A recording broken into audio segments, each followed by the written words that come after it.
Thank you. So I'm the last barrier between a long and slightly delayed session and dinner. So I just reworked my talk to be at a slightly shorter and more intuitive level. So let me start by trying to parse the title, what this talk is about. So I'm interested in actionable mining, which means looking for results that are very simple and you can act on it. And we are interested in looking at multi-relational data, which means the data is probably in more than one table, and you cannot join them to have one flat file because that will lead to several problems.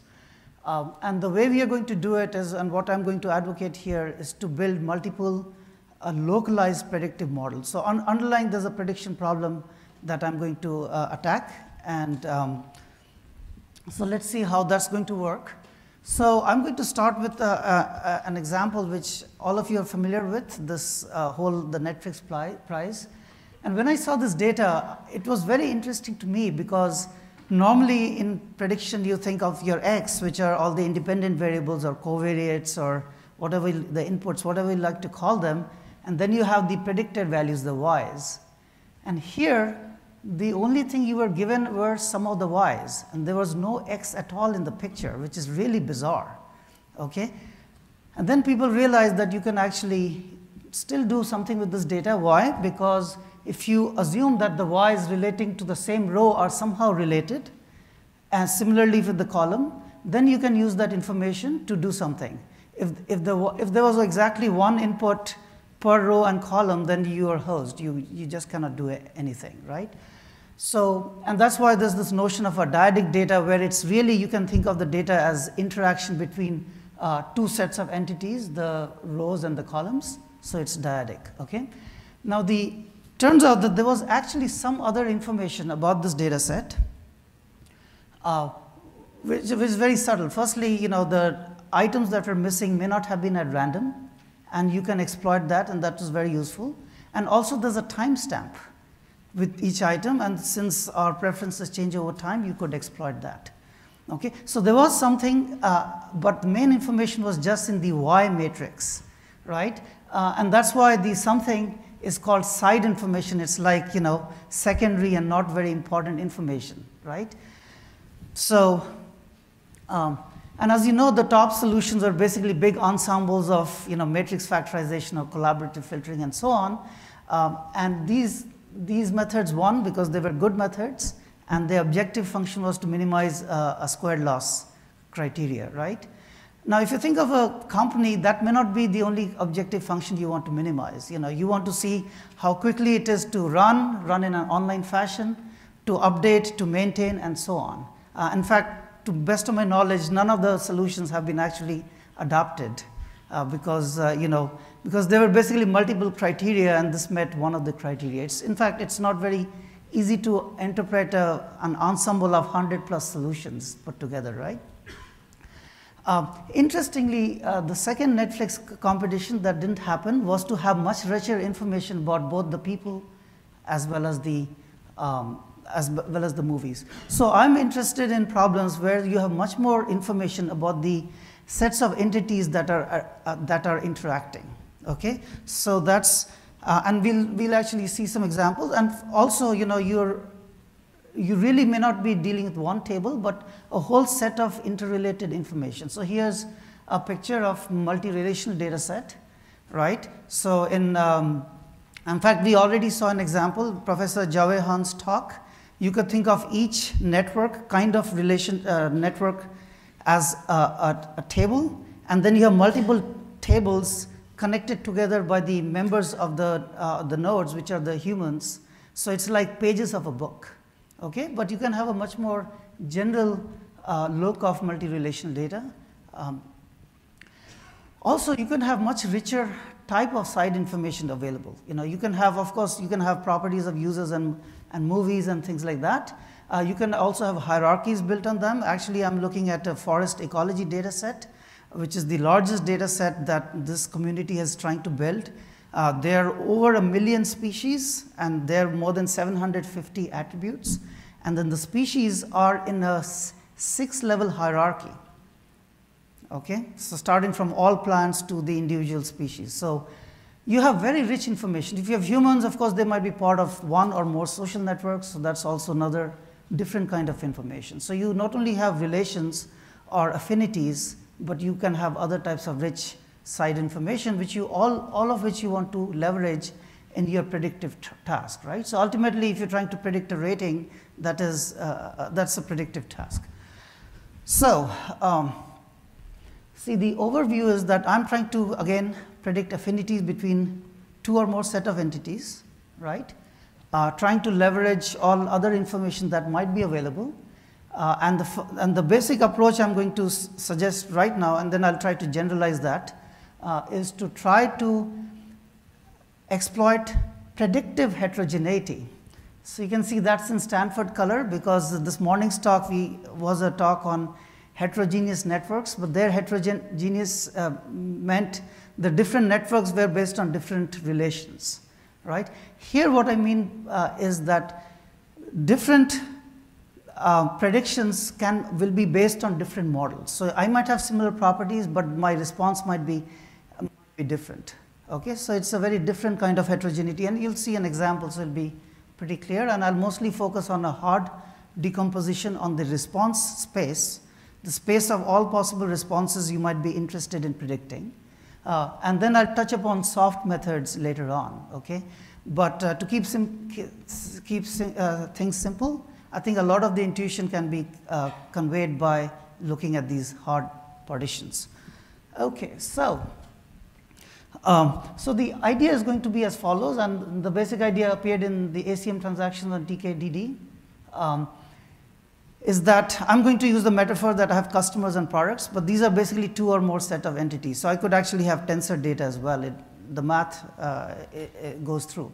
Okay, so what I'm trying to do is I'm trying to partition the prediction space, and for each partition I want to build a predictive model. Okay, so there's a bit of a chicken and egg problem, because if you don't know what the partitions are, well, how do you build a model, right? But the goodness of the partitions are defined by the goodness of the models that can be fit on those partitions. Okay. So it is kind of a divide and conquer, and I was pleased that Alex Gray's divide and conquer, you rated it as the #1 trick in computer science. Okay, so this is actually a divide, conquer, and reconsider the divide, because what you do is you think of some decomposition, try to build models on that, but then you might reconsider the decomposition. But anyway, it's in the divide and conquer kind of philosophy. Okay, so I have a little Mickey Mouse example to illustrate the idea. So here are a bunch of values which I want to predict based on exactly one variable for the rows and one variable for the columns. So I'm just building a simple linear regression based on two covariates. That's all I'm trying to do.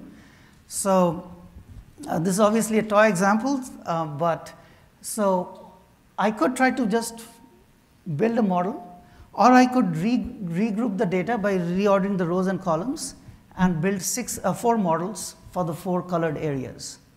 Okay, and it might be that if I might get models which look quite a bit different for the 4 areas. So if that is the case, then I am saying that there's enough predictive heterogeneity in the data. Okay, now those of you who've dealt with web data, especially dealing with humans, you know that there's a lot of heterogeneity on the web, on human behavior on the web. In fact, well, firstly, there's these random people, and you have no idea what they're doing. Okay, so those are, I call the 4 beer plus surfers, who are really tanked up and surfing. But beyond that, you can see there's a lot of different types of behavior, and trying to build one global model on such complex data is very ambitious. So I'm trying to take a shortcut here. Okay. Incidentally, this is really different from clustering or co-clustering, because you can see that these numbers are actually quite different from one another. Okay, but I'm still going to say that this is a homogeneous group. Why? Because it's the same model, right, that is going to predict my mapping from the x's, which is this is x1 and that's x2, to the y. Okay, so so this group is homogeneous in terms of the predictive power, or how easy it is to build a predictive model. Okay, so well, this is obviously a toy example, so I'm doing much better than fitting a single global model to all the data. Okay, so so here just to set up some notation. So in general, I might have covariates associated with rows, columns, as well as I might have variables associated with each interaction. So in fact, Netflix, you can think of the time as the time at which one person rated a particular movie. So it's associated with this matrix entry rather than with a row or column. Okay, so I can have 3 sources for covariates, and then we'll talk about richer sources of information as well, right? So if I want to build a single linear regression, I just need coefficients for each of the 3 sets of variables, and then my prediction will just be beta transpose x, right? So standard stuff. So now what I'm going to do instead is to allocate the rows into into k row clusters. Okay, and the columns I'm going to let me not talk about how I do that, into gamma column clusters, and I think I should have used kappa because row goes with rows, so kappa I think goes better with columns. But anyway, for the next talk, I need to change that. Okay, so so essentially what I've done is I've partitioned the potential interaction space into k times L regions, and I'm going to try to fit k times L regression models. Okay. Now the cost function, of course, I'm going to my model is I'm still using the same family of models, so just beta transpose x, right? But the beta will depend on which row and column cluster that an entry belongs to. So I'm going to have k times L betas. Okay, and then I'll have the same cost function that I'm going to use for my regression. So the important thing is, okay, so that's my predictive the way I'm going to predict, and the cost function has not changed from I use a single if I used a single prediction model. However, what will change is when I do the clustering, I should remember that my goal is not to have cohesive clusters like in compactness or separation or the usual clustering metrics, but my clustering should also try to minimize the prediction cost function. So long as I can do that, I have a common cluster cost function that's going to be reduced every time I rebuild a model or every time I update the assignments, the row or column assignments. Okay, so as soon as you realize, and so in fact you can use any predictive model so long as you can have a numerically evaluatable cost function associated with it, right? So you want to do classification, well, you can have, if you want to use logistic regression, you'll have a log loss function. If you want a ridge penalty, you can add that or whatever you want. Okay, so long as there's a cost function that you can numerically evaluate, you can use it. Okay, so depending on your problem, what you will be doing is you'll be changing the cost function, and you could be changing the model. Of course, I don't need to stick to linear regression, right? I can have M5 or some other splines or whatever I like. Okay, so it's actually a fairly general framework, and it leads to a fairly general algorithm as well, which says that, well, you got to start somewhere. And then what you'll do is for each group, you build the models, and once you do that, you see whether a particular row should be assigned to a different group, row cluster, or a column should be reassigned to a different column cluster. And in all the 3 stages, this one, and this one, you are targeting the same cost function. Okay, and each of them is reducing the cost function, so trivially this is going to converge. It obviously, there's an initial step here. So it's going to converge to a local optima. It's not going to be a global optima. But at this point, you have to live with locally optimal solutions, and we'll talk about that a little bit later as well. Okay, and actually, those of you who are in the parallel computing world, and that's actually where my background is, you can think that so long as the model that you use can be parallelizable, this whole framework can be parallelizable with a very high level barrier synchronization. Okay, so we've had implementations in Hadoops and in data flow machines and so on as well, but This is not a processing story here, but an algorithm story. So one of the problems you will have with this approach is, hey, previously I was trying to build one model. Now I'm trying to build k times L models. Firstly, how the heck would I find out k and L, right?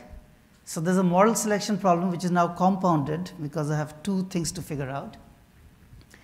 There's also my data for modeling is going to be scattered, because previously all the data was going to build one model, and now it's going to be diffused among the different models that I build. So one of the things you'll have to do for this approach is that you have to be very careful that things are properly regularized. Now, the larger your data set is, the better off you are. Okay, so, but we also did some experiments with fairly small data sets, and we were quite pleasantly surprised by the quality of results. But this is an approach, since you are building multiple models which are decoupled to a large extent, the more data you have, the better off you are. And you'll see this results in a while. You can, and then of course you can do shrinkage. And this is all, again, part of the regularization. In fact, you can shrink between a single global model and the all local and the different local models that you have. And actually, we looked at some Bayesian-based model selection methods, but practically a very simple heuristic works pretty well, and it's basically based on greedy bisection. So what you first do is build a single global model that maps all the data, right? And then you see whether the rows could be split into two groups, and so that you have one model per group, and whether that improves sufficiently. So you have to do some bootstrap to get an estimate, right? And you go on for there. And the key thing there, it's a top-down bisecting kind of algorithm. The key thing there is, when you split the domain of a model into two, you try to initialize the parameters of the two models to be very close to the initial model. And what that does is it gives you a much better starting point. So even at the end of the story, if you start from one model and end up with 10, you tend to do better than if you started with 10 models to begin with, because you're just at a better initialization at every stage. Okay, so I'm going to, so this is actually a very famous data set in the marketing world, and I don't think many machine learners look at this at all. But this is basically a data set of purchasing patterns over households all over central USA, over a whole bunch of products which are in a two-level hierarchy over 3 years. So it's a fairly involved data set, and it's, 70% is missing. It's not very sparse, but it's somewhat sparse, and then they have some very high values and so on. So I'm looking at out-of-sample error. If you build a single model, you get some error. If you just try to co-cluster and use that as a predictive model, which is not very smart, I get a bit better. If instead of iterating, I just do divide and conquer, which means I divide using some smart way, and then I try to fit the models, I do slightly better. If you do this iterative way, you are better, and if you do a hierarchical approach to figuring out how many models you need, you do you do even better. Those are the standard deviations on the side. So one of the things, if you dealt with Netflix type data, is that actually second decimal places are actually quite important sometimes. So here you're getting a difference in the first decimal place. Here's just a little bit, one of the advantages of having multiple models is that different models can tell you something different about this targeted segment. Okay, so this is the actionable part. So here, for example, so you can see the variables are, something are dealing with households, and there's some things like price, market share. These are properties of products. So some properties are coming from the row, like that, and some are coming from the columns, right?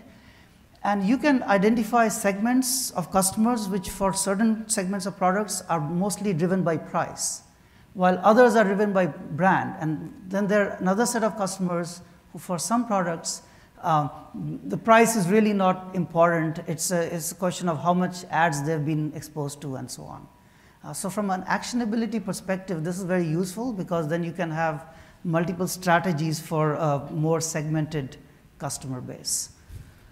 This one actually was done with ridge regression, and if you do lasso, you'll get much sparser. You should get much sparser betas or coefficients. So actually having multiple models has many advantages. I just gave one based on interpretation. One of the things which we had a KDD paper on is you have another basis for figuring out which predictions are probably the most reliable.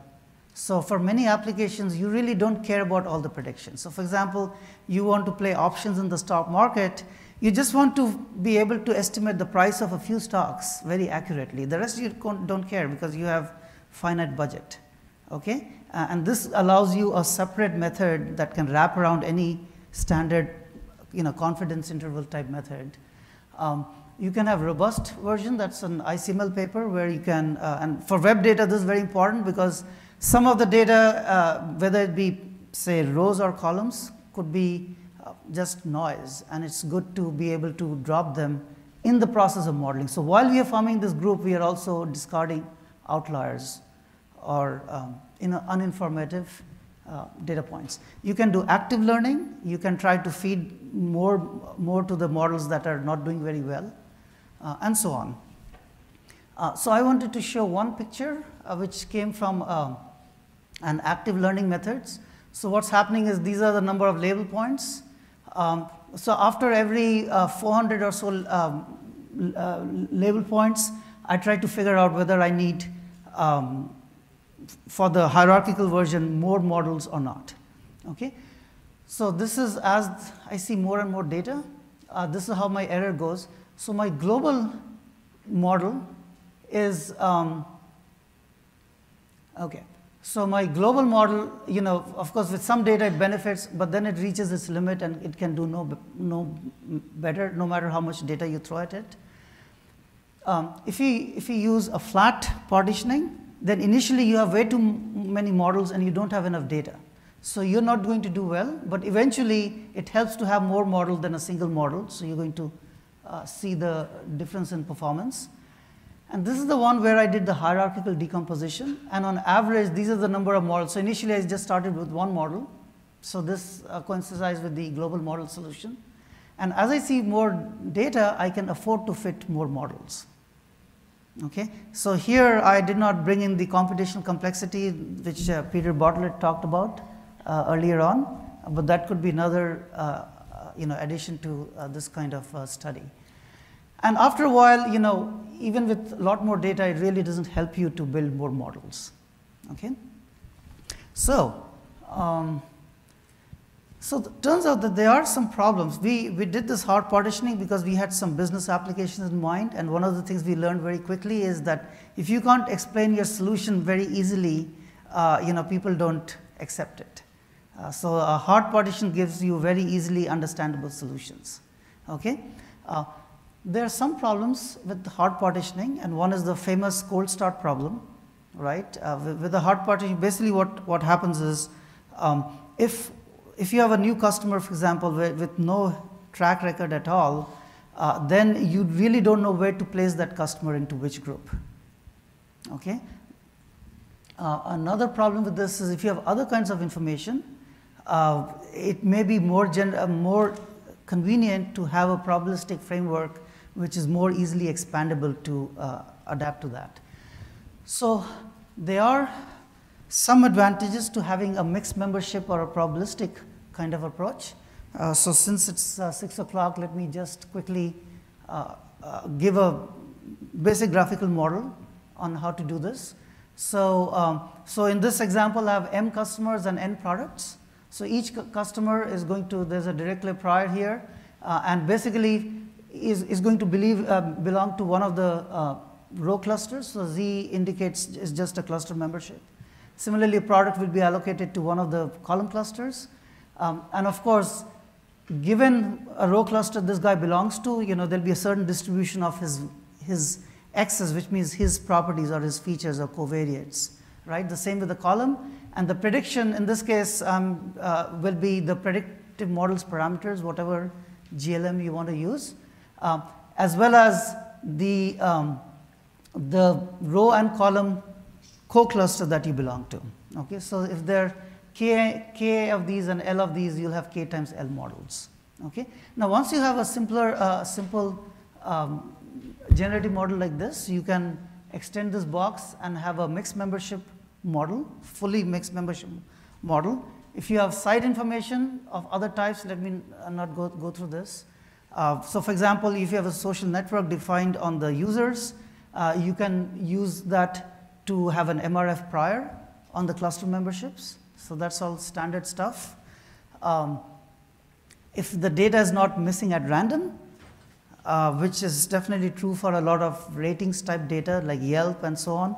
So usually, if your experience is kind of middle of the road, you're not going to bother to give a rating, okay? But if you're really happy about something or really upset about something, you're more likely to give a rating.